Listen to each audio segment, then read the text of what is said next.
Pagi tadi kita sama-sama di tempat ini untuk mengikuti pemberitaan firman Tuhan yang saya sudah bagikan minggu lalu, menjadi umat penyembah, dan itu sangat amat penting. Dan kemudian saya pastikan bahwa di dalam penyembahan ada satu nilai-nilai yang bisa kita peroleh. Itulah sebab sore ini sebenarnya adalah sesi lanjutan, hanya saja topiknya berbeda. Dari mana kita mulai berbicara? Firman Tuhan itu saya ambil dari Kisah Para Rasul, seorang yang punya pengalaman dengan Tuhan dan dia punya masalah dalam kehidupan. Kiranya seperti itu bisa menjadi pelajaran buat kita.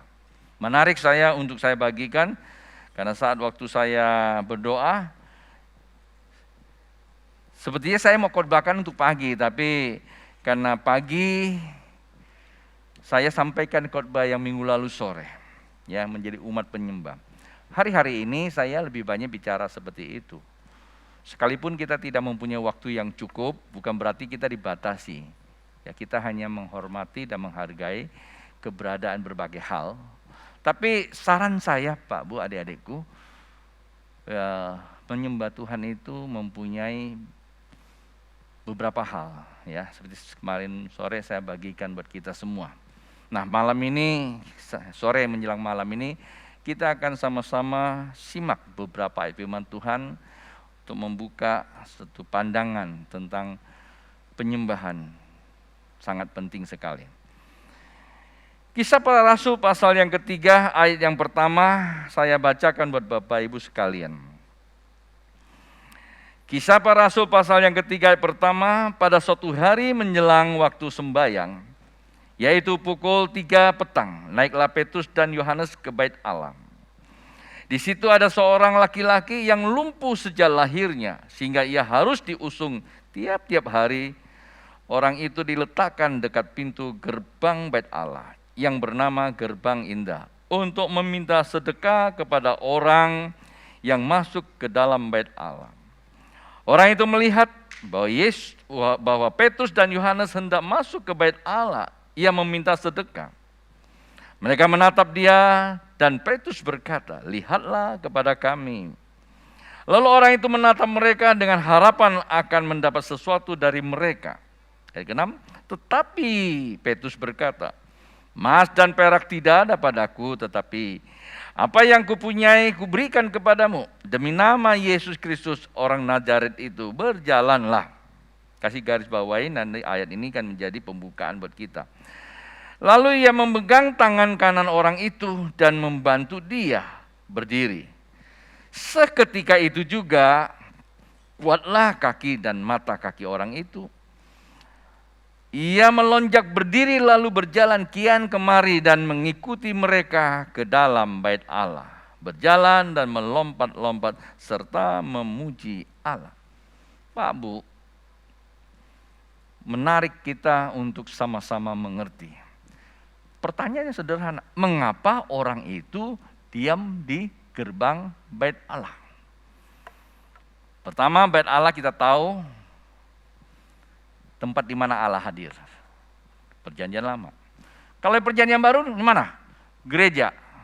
Sebenarnya bukan. Ya. Kalau bicara gereja, akhirnya kita menjadikan gereja tempat Allah hadir. Di luar gereja, ya sudah nggak ada Allah lagi. Kasihan ya mereka yang tidak bisa datang. Mungkin lagi isoman, nggak ada Allah. Mesti digotong kali ya. Nggak seperti itu, Pak, Bu. Allah hadir karena Allah Maha hadir. Itu yang penting.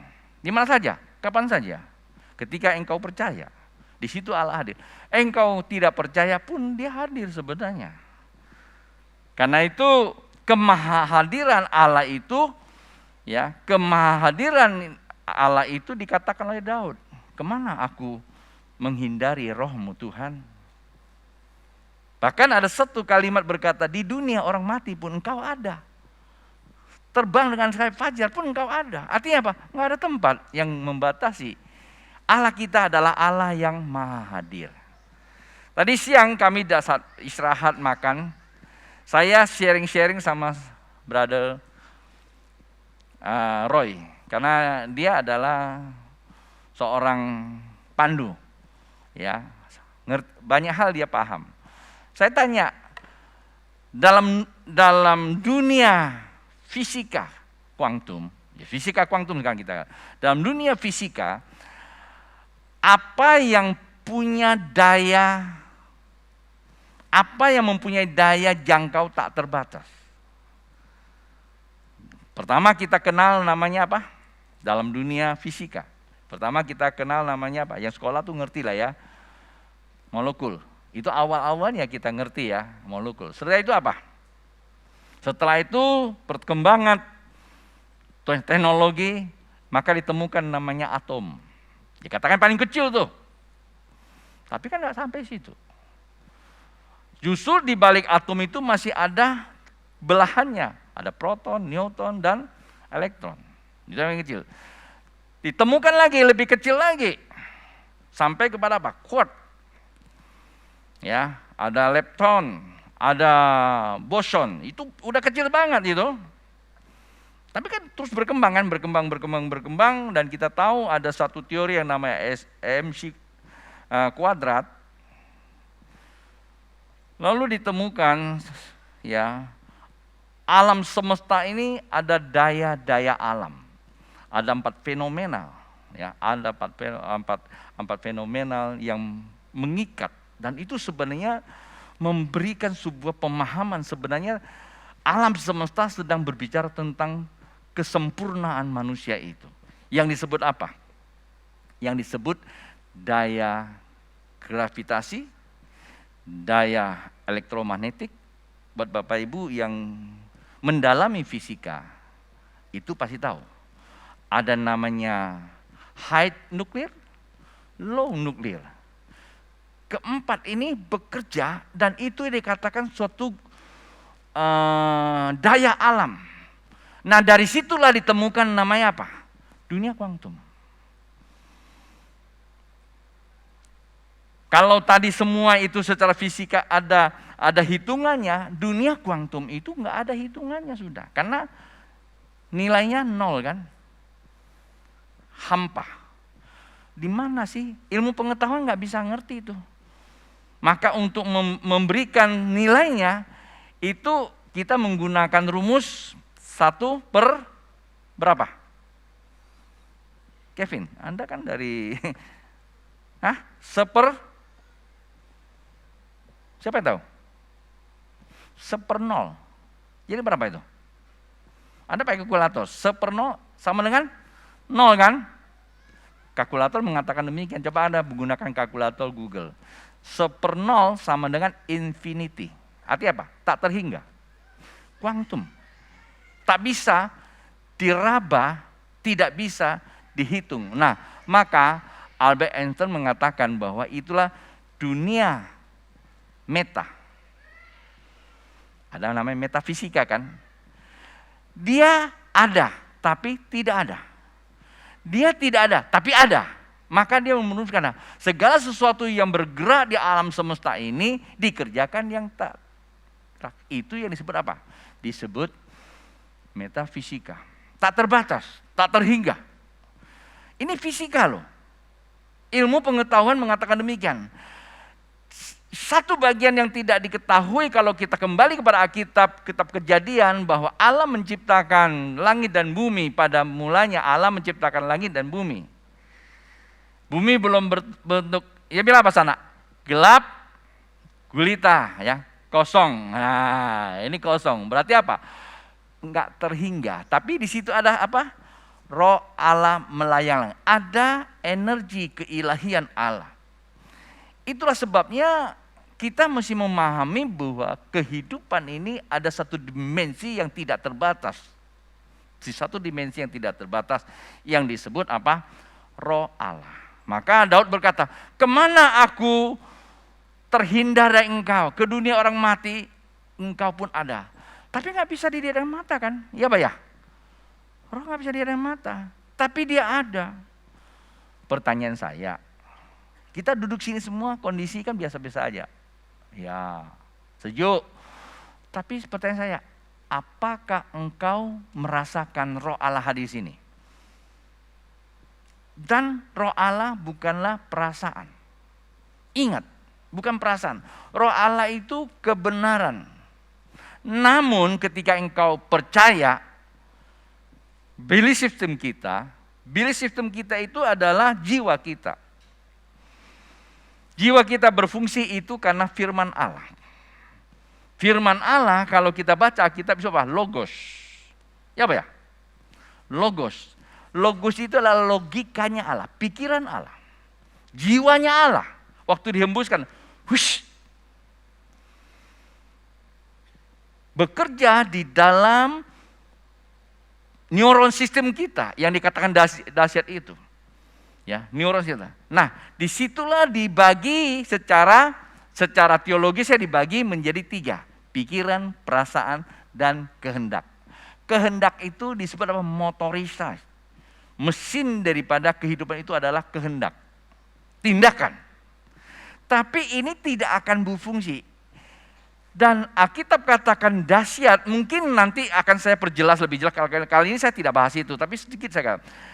Alkitab katakan kejadian manusia dahsyat itu adalah diri kita, tubuh kita, dahsyat. Tapi dia tidak akan berfungsi sebagaimana mestinya ketika yang bagian ini, pikiran dan perasaan ini tidak memiliki kesempurnaan. Ya, kesempurnaan itu. Nah, itulah sebabnya pikiran dan perasaan itu dikatakan percaya. Percaya itu bukan hanya mikir, tapi dirasakan.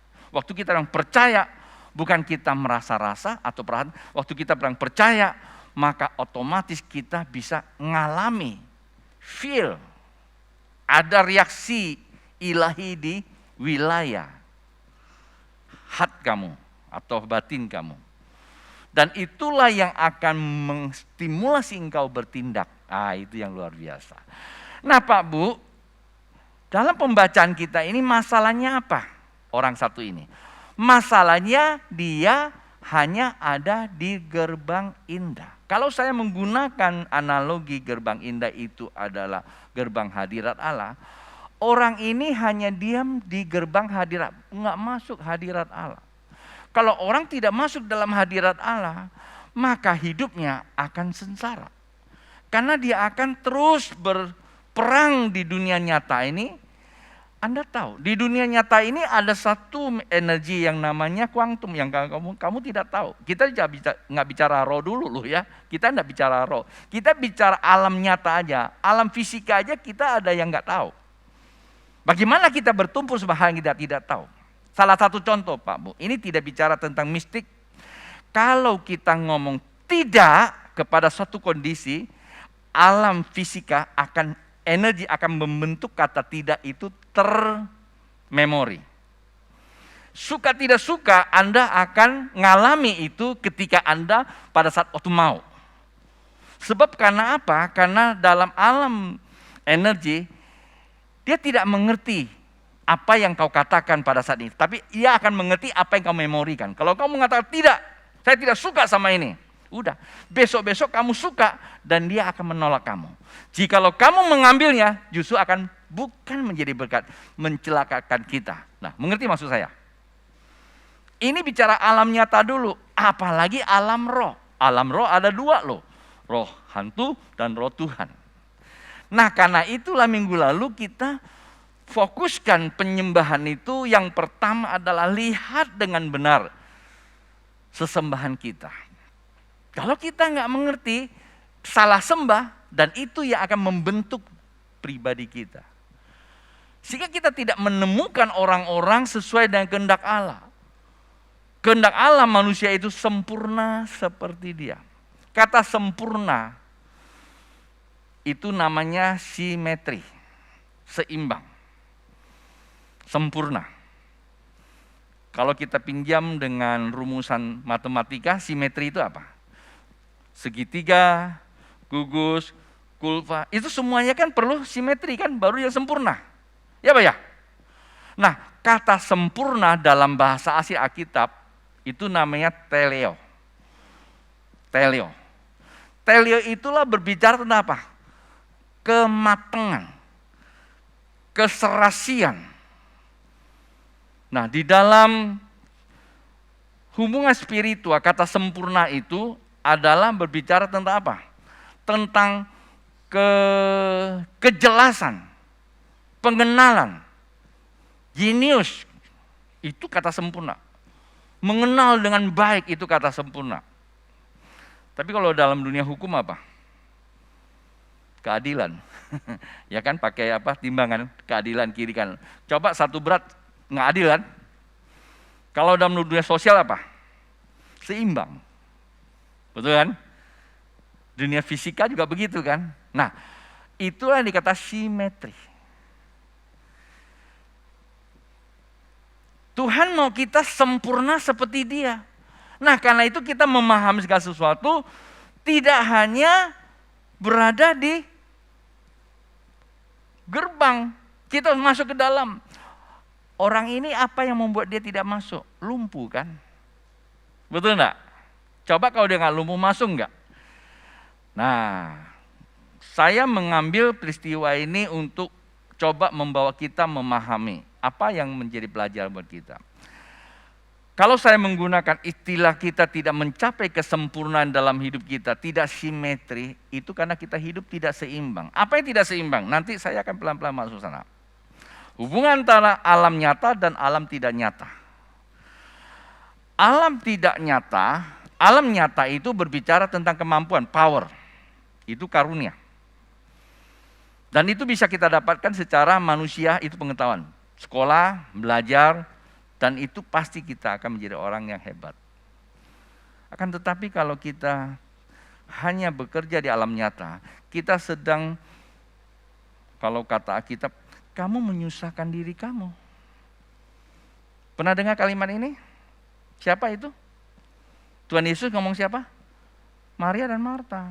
Marta, Marta. Kamu itu menyusahkan diri kamu. Tuhan sedang bicara apa sih sama kita? Kamu itu bekerja dengan tenaga, nggak salah sih sebenarnya, tapi kamu menyusahkan diri. Orang yang selalu membangun kemampuan individualnya, egonya, atau kemampuan fisiknya, saya ngalami sebenarnya. Suka tidak suka kita akan mempunyai, kalau kita mencapai keberhasilan, pasti ada rasa apa? Kesombongan. Betul nggak, Vin? Jelas. Anda kalau punya titel jalan udah beda. Coba kamu lihat yang semua udah STH nih. Agak sedikit beda kan? Cuma karena lama nggak diingat lagi, ya udah biasa lagi. Coba kalau baru di wisuda. Waduh, ya betul nggak? Saya pikir kita semua begitu ya, kalau kita punya ilmu.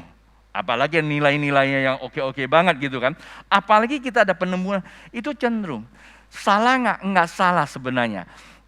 Justrulah Albert Einstein mengatakan, yang dikerjakan alam nyata sesungguhnya ada yang nyata di alam nyata sesungguhnya dikerjakan alam tidak nyata. Kalau kita pinjam kalimat itu, Pak Bu, yang saya katakan simetri itu antara karunia dengan kasih. Yang tidak nyata itu bicara alam roh. Alam roh itu yang dikerjakan oleh Maria.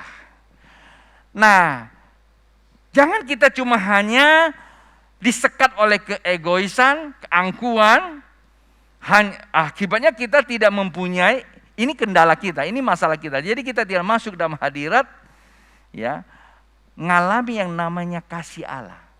Relasi dengan Allah seperti Maria.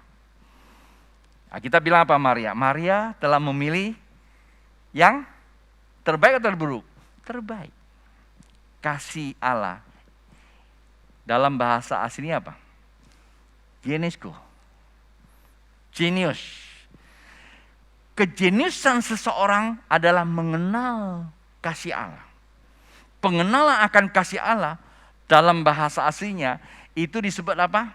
Yada atau ginesko. Nah, itu yang dikerjakan oleh siapa? Yang dikerjakan oleh Maria. Nah, orang satu ini dia hanya di gerbang. Ini saya meminjam istilah. Akibatnya karena di gerbang dia tidak masuk ke dalam, tidak mengalami yang namanya genius, tidak jenius. Yang ada cuma apa? Yang ada cuma yang minta sedekah. Minta-minta. Maka waktu Petrus katakan kepada dia, waktu Petrus melihat Petrus itu, ngapain dia? Dia itu minta sedekah sama Petrus. Waktu Petrus mau masuk ke bait Allah, pada waktu sembahyang kan, dia minta sedekah. Terus Petrus bilang, lihatlah aku. Coba ya, kita simak. Lihatlah aku. Lalu apa dalam benak pikirannya? Inilah yang membuat dia nggak bisa ngalami perjanjian abadinya Tuhan. Lihatlah aku. Begitu lihat, yang ada dalam memori pikirannya apa? Dia kirain mau dikasih sedekah. Kecil banget. Ya kan? Kan ini berbicara tidak simetris. Kamu nggak kenal tentang kasih Allah itu. Tapi Petrus berkata pada dia, emas perak, karena memang itu yang dibutuhkan, nggak ada padaku. Yang ada padaku ada dalam nama Yesus berjalan. Nah ini dia. Yesus adalah pintu hadirat Allah. Dalam nama Yesus berjalan, nah masalahnya selesai. Bukankah hari-hari ini ada gitu banyak orang sama seperti dia. Ada hanya di gerbang indah, datang ke gereja, tapi tidak ngerti apa yang dikerjakan di gereja. Apalagi di rumah sendiri. Ke gereja aja kita sudah sulit mengerti, buat apa ya ke gereja ya? Menyembah Tuhan. Tahu sih kalau gereja menyembah Tuhan, tapi betul-betul kita menyembah Tuhan enggak? Betul pengen sembah Tuhan, tapi tidak masuk hadirat. Kenapa? Kita bawa pengertian kita. Ketika pendeta bicara, langsung kita sikapnya seperti dia. Petrus katakan, lihat aku, yang ada apa? Jenny. Betul nggak? Seringkali kita akan tersekat ketika ada pembicaraan-pembicaraan yang membuka arah kita kepada keuntungan. Akan kita tolak jikalau ada pembicaraan yang sedikit menyobek kita. Betul nggak? Nah itulah yang menjadi kendala kita tidak masuk ke hadirat Allah. Akibatnya apa? Bulan-bulanan kita cuma hanya menjadi apa? Kristen agama. Bukanlah Kristen gambar Kristus. Apalagi menjadi surat Kristus. Jadi gambarnya aja susah, nggak ada. Apalagi suratnya. Surat itu bisa dibaca loh. Jadi malam ini topik kita adalah Yesus pintu hadirat Allah. Yesus pintu hadirat ilahi. Jadi apa sih yang jadi masalah kita? Kalau Tuhan Yesus pada waktu 2000 tahun lalu, dia bisa membuat orang lumpuh itu masuk ke gerbang, masuk ke bait Allah.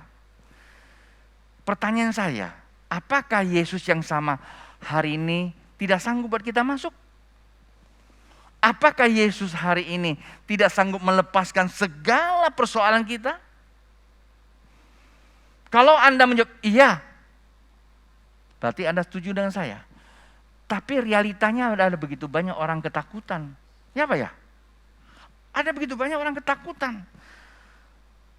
Sehingga bagaimana kita mau masuk hadirat Allah? Dalam banyak hal kita ketakutan. Halo? Buat Bapak Ibu yang di rumah. Ya. Apakah kita masih dalam ketakutan? Kalau kita tidak bisa melepaskan ini semua kekhawatiran kepada Tuhan, kita nggak bisa dibebaskan. Pintu itu tidak bisa dibuka. Nah, yang menutup pintu itu bukan Tuhan, tapi diri kita sendiri. Ya, diri kita sendiri. Jadi kata kuncinya adalah Yesus memulihkan kita. Sehingga pintu hadirat Allah terbuka buat kita. Masuk ke dalam. Untuk apa di dalam? Yang pertama kalau Anda lihat di ayat ke-8. Ayat ke-8 di situ dikatakan ngapain dia? Ia melonjak berdiri lalu berjalan kian kemari dan mengikuti mereka ke dalam bait Allah. Di sini itu bait Allah. Artinya apa? Ini simbol masuk ke hadirat Allah. Ngapain di dalam? Ya, berjalan dan melompat-lompat serta memuji Allah. Masuk hadirat Allah, menyembah Tuhan itu langsung terobos ke sorga. Bapak Ibu, adik-adik saya yang di sini maupun di rumah. Kita butuh mengalami relasi dengan Allah, relasi dengan Tuhan. Di mana Tuhan itu? Kalau saya bilang hadirat Mungkin kita membayangkan Yesus pribadi berdiri sini. Enggak, kita bilang Yesus itu ada di sorga. Secara realita, antara kita dengan Allah, Yesus, itu dua alam yang berbeda. Dia ada di dalam sorga, kita ada di dunia nyata. Mungkinkah kita bisa mengalami dia? Mungkinkah kita bisa mengalami sebagaimana yang dialami oleh orang yang di Bait Allah itu? Kalau kita mengatakan tidak mungkin, selesai sudah. Kenapa? Kan Tuhan Yesus memberikan sebuah gambaran buat kita. Sebelum dia naik ke sorga, dia masih ingin berjumpa dengan murid-muridnya dalam Roh Kudus. Sekalipun kita berpisah alam dengan Tuhan, tapi kita satu alam, yaitu kerajaan Allah.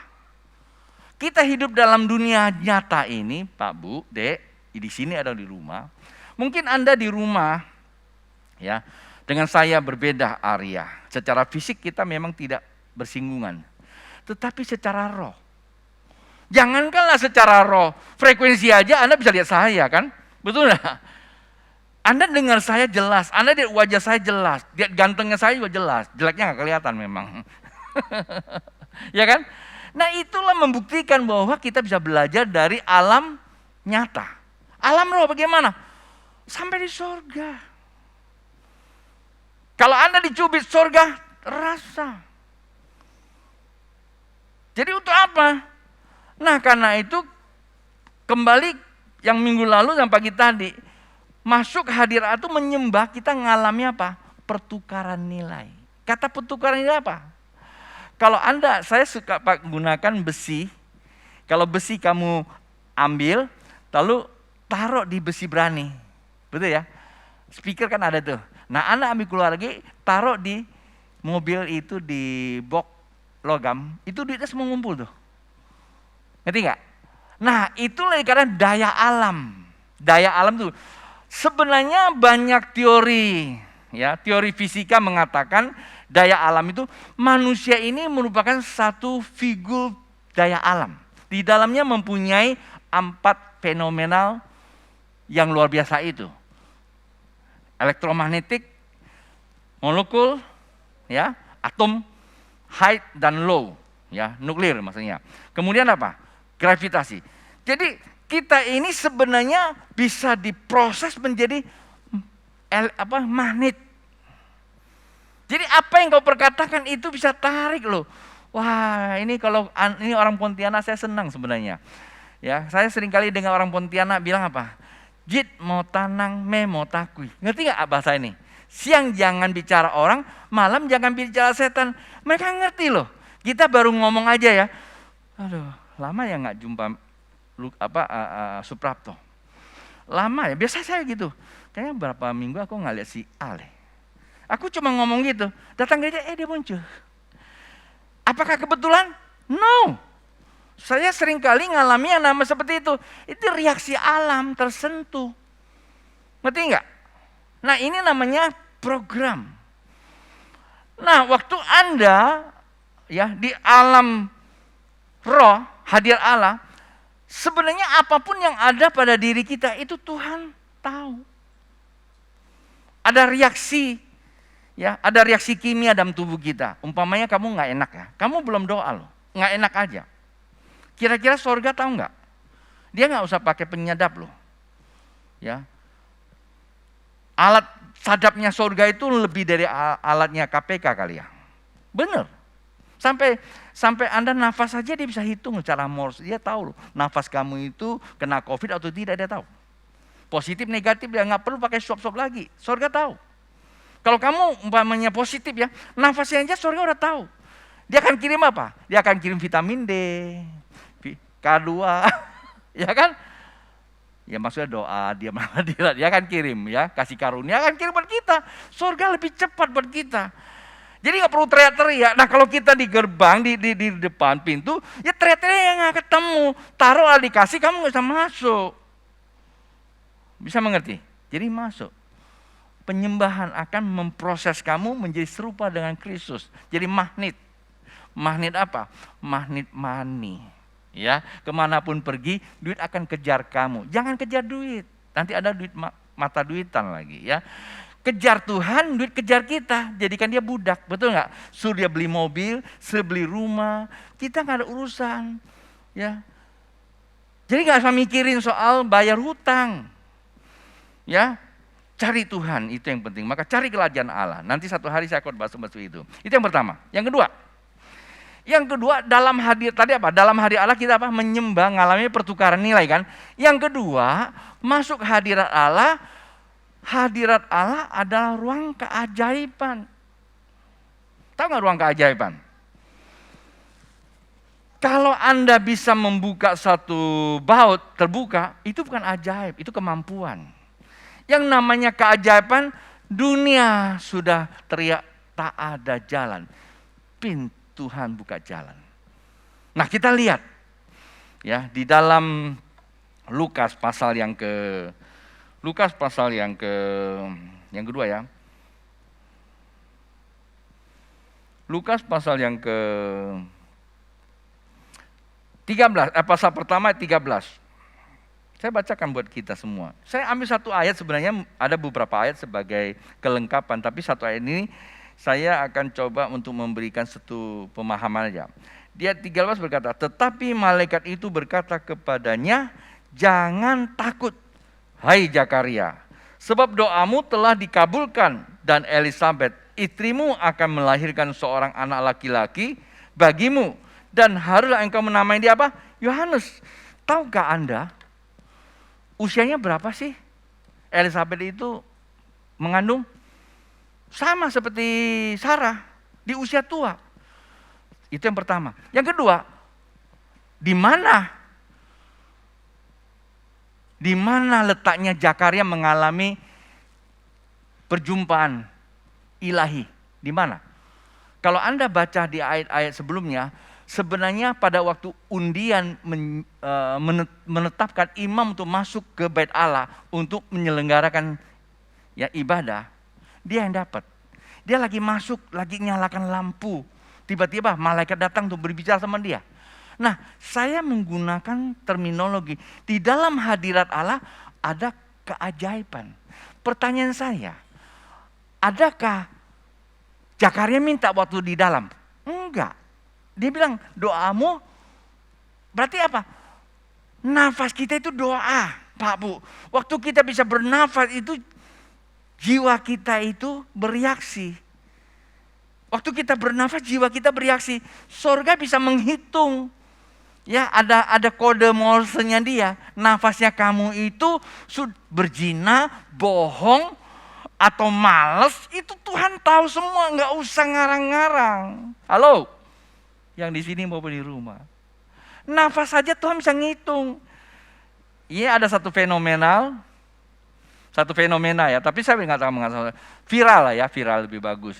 Itu yang kejadian di mana Subang itu, ya, yang istri dan anaknya terbunuh, lalu mau cari pembunuhnya sampai hari ini kan belum ketemu.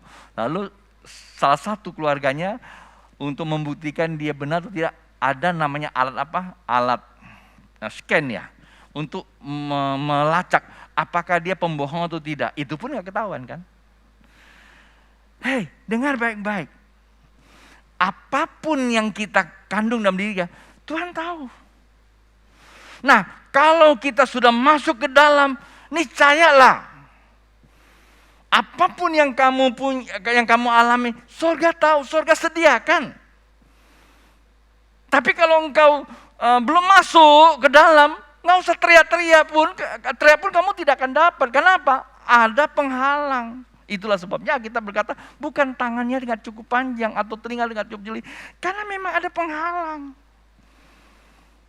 Jadi mari Pak Bu, kalau kita masuk di dalam dimensi kerajaan Allah, kita satu dan surga.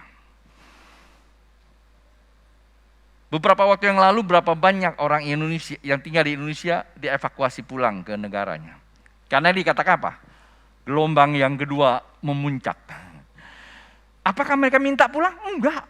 Waktu kita saudara kita yang ada di Wuhan, apa yang kita lakukan? Kirim pesawat menjemput. Karena kita bangsa Indonesia, dia anak bangsa, pemerintah peduli. Lah, Alkitab katakan yang di bumi saja mengerti berbuat baik, bagaimana di surga Dia lebih mengerti bagaimana untuk merawat Anda dan saya.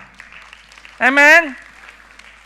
Persoalannya bukan Allah tidak cukup tajam mendengar. Persoalannya kita ada di mana. Jangan-jangan kita belum masuk. Masuk ke dalam bukan mengikuti kemauan kita. Ikutilah kemauan Tuhan. Itu yang kedua. Dan yang ketiga, saya selalu menggunakan 3 poin aja sih. Yang terakhir. Nah, di dalam hadirat Allah ada nasihat. Ada teguran. Ada perlindungan. Coba kita lihat di dalam Yohanes pasal yang ke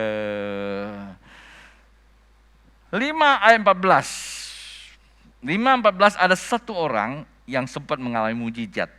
Tapi di sini katakan, kemudian Yesus bertemu dengan dia dalam bait Allah. Lalu berkata kepadanya, engkau telah sembuh. Jangan berbuat dosa lagi. Itu namanya apa? Kata jangan berdosa itu nasihat. Ya. Jangan ya. Kemudian apa? Supaya padamu jangan terjadi yang lebih buruk. Jadi saya menggunakan istilah di sini.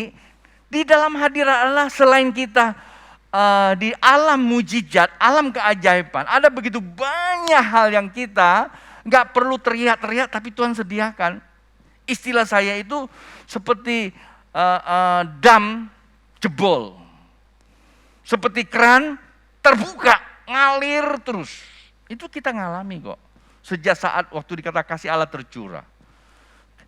Jadi seperti orang mimpi mulut kita itu tertawa istilah gitu. Itu yang kasih karunia. Nah yang ketiga apa? Yang ketiga itu dalam hadirat Allah kita itu peka dengan diri kita. Kadang-kadang kita lebih peka. Kalau kita di luar hadirat Allah, di gerbang kita lebih peka atau orang lain. Selalu melihat kesalahan orang lain terus ya. Ya Pak ya? Buktinya kita lihat Adam dan Hawa. Saat dia bersama Tuhan nggak ada masalah. Saat dia keluar dari Tuhan banyak masalah. Semua terkena imbasnya. Itu yang menolak kasih karunia menimbulkan apa? Keresahan. Ini Tuhan nasihatin. Kalau Anda di dalam hadirat Tuhan akan bilang, Tuhan nggak pernah marah. Tuhan juga bilang, Kev, rambut kamu tuh belum dibasuh, nggak enak. Istri kamu tuh mau ngomong tapi nggak enak dia. Nah, mungkin kamu tahu sendiri. Nggak usah tunggu sampai istri kamu bilang, Kev, yang itu rambut kalau dicuci bagus deh. Dia nggak pakai strategi, tapi Anda sadar diri. Ya apa ya? Betul nggak? Kita punya ini contoh-contoh aja ya, Kev ya. Aku suka pakai Anda karena Anda ngeliatin saya terus. Ya, kita mempunyai satu apa? Namanya self control. Kita terus melihat. Kalau ada orang mencela kita nggak langsung marah. Walaupun memang sakit sih, saya juga ngalami seringkali. Tapi kita marah nggak nolong kita, benar. Tapi kita diam, Tuhan. Tadi ada seperti itu. Tuhan bilang sama kita, bagian apa yang kamu mesti perbaiki, selesai. Nah inilah dikatakan ada nasihat. Dan kalau ada orang yang punya niat jahat, Alkitab katakan, orang merancangkan kejahatan buat kamu, di malam hari pun, ya, gak usah kamu takut. Dalam darah Yesus tutup semua. Oh, dalam darah Yesus, wah minyak disiramin semua. Kena neneknya udah tua, jatuh lagi repot kamu. Siramin minyak semua. Nggak salah sih pakai minyak, tapi keterlaluan juga. Semua air keluar, ada air nggak tahu berapa rupa, keluar siramin semua. Nggak tahu itu air berapa lama, ada kuman lagi kali ya. Bukan begitu. Kalau kita di dalam hadirat, dengar ya, apa arti kata Alkitab? Yehova Nisi. Ngerti apa arti kata itu? Yehova Nisi itu disediakan buat kita. Orang yang diselamatkan ada panji keselamatan. Bahkan Alkitab katakan Tuhan sediakan malaikat buat orang-orang yang diselamatkan untuk memagarinya. Ada perlindungan. Sesungguhnya anak Tuhan di dalam Tuhan itu benar-benar ada di hadirat Allah, engkau enggak usah khawatir. Itu yang saya mesti dorong kita untuk mengerti. Lalu kesimpulannya apa yang harus dilakukan? Hari-hari ini apa sih yang buat kita stagnasi ada di gerbang? Itu yang perlu disembuhkan. Yesus jawabannya. Ya, kita cek. Dosa apa? Masalah apa? Bilang sama Tuhan Yesus, ngaku selesai. Berarti kita bisa menyembah Dia. Kalau kita bisa menyembah Dia, lalu kita akan mengalami apa? Masuk di alam keajaiban, luar biasa. Dan yang ketiga apa? Ada nasihat-nasihat ilahi. Sebagaimana Petrus di hadirat Allah. Inilah anak yang kukasih, kepada Dialah aku berkenan. Dengarkan, ada suara keilahian menasihati kita dan mengatakan, tidak usah khawatir, tidak usah takut. Akulah Tuhanmu dan Rajamu. Di mana engkau pergi, aku nuntun engkau. Ketika engkau lakukan, aku yang turut bekerja, menjadikan engkau sukses untuk memuliakan aku, supaya nama Tuhan, namaku dipermuliakan. Haleluya, haleluya. Baik, mari kita bangkit berdiri.